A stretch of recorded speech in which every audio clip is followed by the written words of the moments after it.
Sur RMC, la ministre du Travail l'a donc annoncé hier. À partir du 1er septembre, on devra porter le masque dans les entreprises, en tout cas dans tous les lieux partagés dans l'entreprise, dans les couloirs, dans les ascenseurs, dans les halls et surtout dans les open space. On en parle avec Benoît Serre. Bonjour.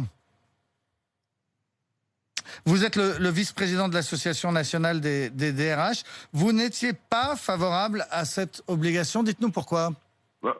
C'est pas qu'on n'était pas favorable. C'était nous, on n'a pas d'informations sur les conditions sanitaires. On dit simplement qu'on était plutôt favorable à un protocole relativement léger en laissant les entreprises s'organiser au regard de leur réalité, plutôt qu'un protocole qui vient d'en haut. Si vous voulez, depuis le mois de mars dernier, on a toujours fait preuve, je crois, de responsabilité et d'adaptation à la situation sanitaire telle qu'elle nous était communiquée. Donc, il y a des obligations qui ont été créées. On voudrait quand même laisser la place à la décision de l'entreprise et au dialogue social local, plutôt qu'un dialogue social très national qui traite de la même manière une petite PME et une entreprise installée dans une tour de la Défense.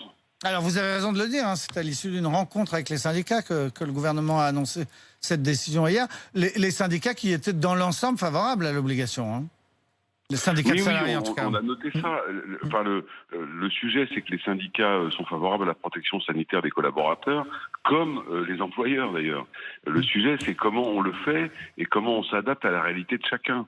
Et voilà, maintenant, le protocole a été promulgué par le gouvernement, il est applicable, on va l'appliquer, on a toujours appliqué les protocoles.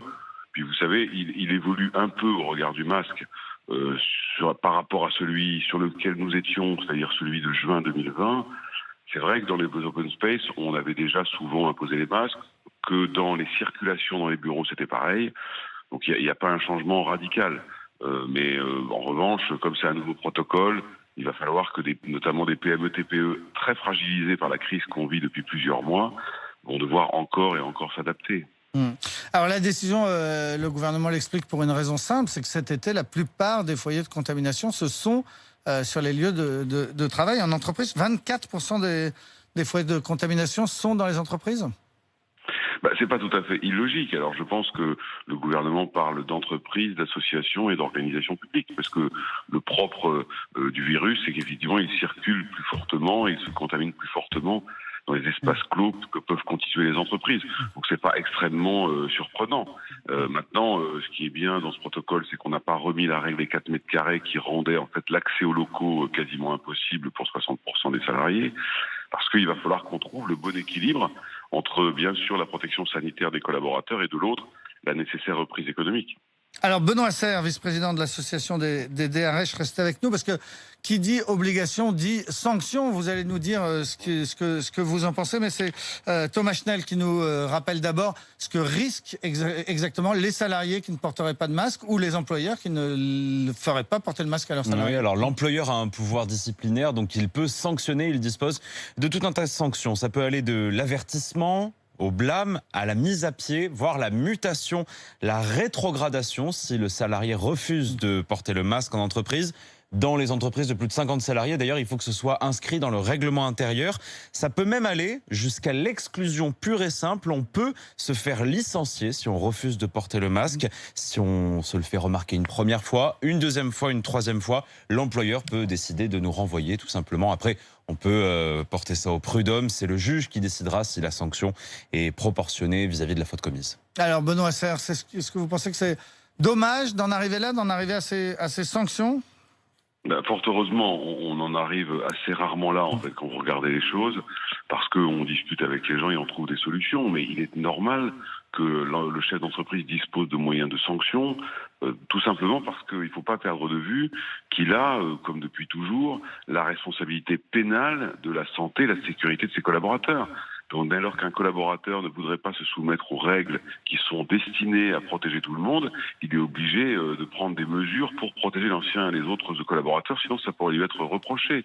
Et vous avez d'ailleurs relevé tout à l'heure que la ministre a annoncé des contrôles de l'inspection du travail pour s'assurer qu'on fasse bien respecter les obligations. Donc c'est normal qu'on puisse imposer à un collaborateur le fait de mettre le masque, puisque d'une certaine manière, c'est pas la loi, mais en tout cas c'est l'obligation posée par les pouvoirs publics.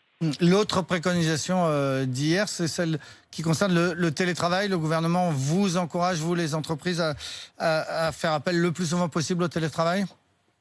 Oui, alors on est dans une situation un peu particulière pour le télétravail parce que le gouvernement n'a pas repris la formulation que nous avions au mois de mai, qui était le télétravail de principe, d'une certaine manière qui s'appliquait de toute façon indépendamment de tout accord. Et j'ai noté que la ministre appelle les entreprises à négocier au plus vite des accords de télétravail. Alors là-dessus, on a deux choses. La première, beaucoup d'entreprises ont engagé des accords de télétravail. La seconde chose, vous pouvez très bien le mettre en place sans accord. Il suffit simplement que chaque salarié qui part en télétravail soit d'accord pour le faire. Donc c'est vrai que négocier un accord de télétravail dans cette période de crise, c'est assez difficile.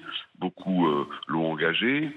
Et puis l'autre point, c'est que le télétravail ne concerne que 40% à peu près des salariés en France en termes de métier, et qu'il ne faut pas oublier que nous avons également 60% qui n'y ont pas droit, donc enfin qui ne peuvent pas le faire, tout simplement parce que leur métier ne le permet pas.